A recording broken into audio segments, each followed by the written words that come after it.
Hey everybody, and welcome to the People Analytics channel. Wow, we are at number 8 of the top 10 metrics you can use to build your people analytics team from scratch. And today what we're going to go through is the succession planning strength score. And essentially what this metric does is it tracks the quality of your talent pool.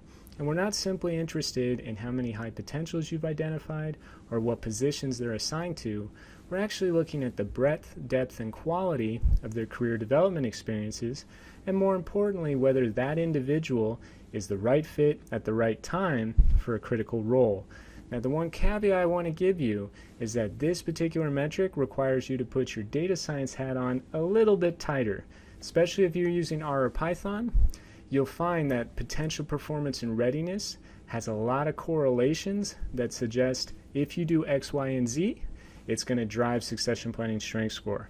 That's all well and good. We love data science, but it's our responsibility to go deeper than the initial analysis and determine the root causes. Okay, so if you haven't done so already, please hit like and subscribe, and let's start learning. As I like to start all my videos, Einstein said if you can't explain it simply, you don't understand it well enough. And the whole role of people analytics is to make executive conversations better. Now, when it comes to succession planning strength, this metric can actually play tricks on you, which is why Einstein's maxim is so important. As you look at factors such as potential, performance, readiness, and derailers, you're going to see some correlations that might indicate a certain person or a certain behavior is important. When really, if you dive into it further, it could just be the way the company's processes are set up, and sometimes inefficiently set up. The same thing goes that if you don't manage the metric correctly, then it's just going to be a numbers game adding names to various succession planning table. So the only way you can make sure that this metric works is to keep things simple. Okay, let's get started. Wow, we are at number 8 of the top 10 metrics, making progress. And today we're going to go over succession planning, and essentially what we're looking at is what is the quality of our talent pool. And to do this, we're not simply looking at how many high potentials we've identified or how many high potentials are assigned to a particular role. Our focus is looking at what's the breadth, depth, and quality of their career progression. And to do this, we look at factors such as their potential, their performance, readiness, and derailers. Now, as we go through this, you really need to put your data science hat on because you're going to see data points and correlations that may lead you to think one thing when actually when you dive deeper, the reality is something else. So the whole point of succession planning is you take all the information we learned from the first 7 steps, you integrate it into the people analytics value chain, and that'll tell you what's the quality of your talent pool when you bring it all together. Now, do you remember the people analytics value chain? Just want to reference it before we get into the mechanics of the succession planning strength score because it's so critical. You start with the corporate strategy formulation. From there, you cascade down into the people strategy and you identify what HR enablers will actually help achieve your corporate objectives. From that, you do these 8 critical steps from the people analytics value chain, and you want to make sure that those steps are sequential. Now, when you're talking about the quality of your talent pool, what makes this metric so fundamental is it actually informs whether or not the people you've hired are supporting all 8 steps. So, for example, diversity and inclusiveness. This really ties into your culture. If your succession planning strength score does not speak to the fact that D&I is improving or weakening, then you probably don't have the right formula. So as we go through this, just remember the anchor is these 8 steps because it ties to the corporate strategy. Now, proceeding to the formula, remember, a lot of numbers doesn't necessarily mean that it's complicated. The whole idea is that individual employee attributes must actually connect to the people analytics value chain to ensure that it's driving the corporate objectives. We have several employee factors. Those include potential performance readiness, as well as the criticality of the role and any derailers that you've examined in your interactions with this person. Lastly is D&I contribution, and you can see that that's a high percentage, and it's because D&I is the second most critical step in the value chain. You basically add up all of the employee factors, what their scores are, and that gives you an employee strength score, and then you multiply that by the number of unique successors versus your benchmark. You don't want to just have one employee covering all of your succession plans. You want to have a pool of multiple employees covering multiple positions. So you have employee strength times the successor ratio, and that gives you the score. Now, regarding drivers and correlations, I just want to provide this caveat. For those of you who are familiar with R programming, this is a pairs distribution that you can run, and it's a typical kind of correlation that you'll see when it comes to potential performance, readiness, and derailers. You can see from this plot that potential performance and readiness are all positively correlated to leadership selection, and derailers, as expected, would be negatively correlated to leadership selection. The problem with this is that if you take it for face value, you don't know whether it's the employee's behavior that is causing these correlations or if it's the company's policy. For example, if you have a policy that is tightly integrated between identifying potential and evaluating performance, then you're going to have a collinearity issue, and basically any model predictors are going to be inaccurate. So whenever you see this, really dive into whether or not the correlations are behavior driven. Now, regarding the potential factor, this one is actually pretty data science intensive. And most companies simply rely on the senior executives to determine whether or not this individual flashes the potential that they believe makes them a manager, director, executive, and so forth.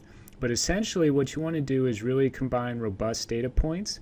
And the first thing is the data-driven 9-box. Now I'm going to be providing a video on how to calculate this, but essentially what you want to do is have data points calibrate your high potentials against each other using things such as employee productivity, promotion velocity, learning days per employee, assessment performance, and so forth. The data should determine where on the 9-box they fall and what their gaps are. And then in addition to that, you want to evaluate how they perform against incumbent executives when they were at the same age in their career, and also external benchmarks. The idea is that potential should be incredibly robust in order to make it objective.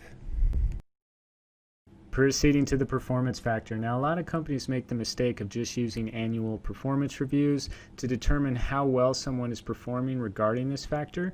A better approach is to actually analyze it from multiple data points. First is employee productivity, and you can check out my video on the Parkit method and Pam is sad on how to calculate that. You also want to look at return on talent because, like I said before, you want to understand how is somebody performing compared to what you could replace them with in the market. And typically a replacement is someone that's an average performer. And then lastly, you want to integrate this Avocado method, which talks about the leadership development roadmap. Ultimately, if someone is driving employee productivity, they are generating return in excess of who they could replace them with, and then also they're executing their leadership development roadmap, it means their performance is pretty high. Proceeding to the readiness factor, there's really two important components that you want to track. First is the criticality of the role. Obviously, if it's a more senior role, you want to involve more SME input, more data points, and not simply rely on one senior executive's opinion. The next is the assignment experience. Now, as part of this is you want to make sure that when they were placed in those critical roles for the next higher level position, that they actually performed well in a holistic manner, not simply in terms of KPIs, but also culture and the entire people analytics value chain. And then once you have that, you want to blend in the other metrics we've covered as part of this top 10 series, such as promotion velocity and employee productivity. It's very important that employee productivity is a positive number, because if someone has the experience, especially for a critical role, but they haven't learned to optimize their time and drive value, then they won't be successful when they're given more responsibility. Moving to the derailers. Now, every employee has issues that need to be developed, and no one is perfect, and we're not trying to achieve that with a succession plan. But when it comes to role criticality, we need to make sure that any derailers are identified, especially for those positions that impact the entire company, and that could be the CFO, COO, CEO, and so forth. Now, the good rule of thumb when you're calculating derailers is you want 80% of it to be based on what you see every day, and that is using the Pam is sad method, which I go over in a prior video called employee productivity.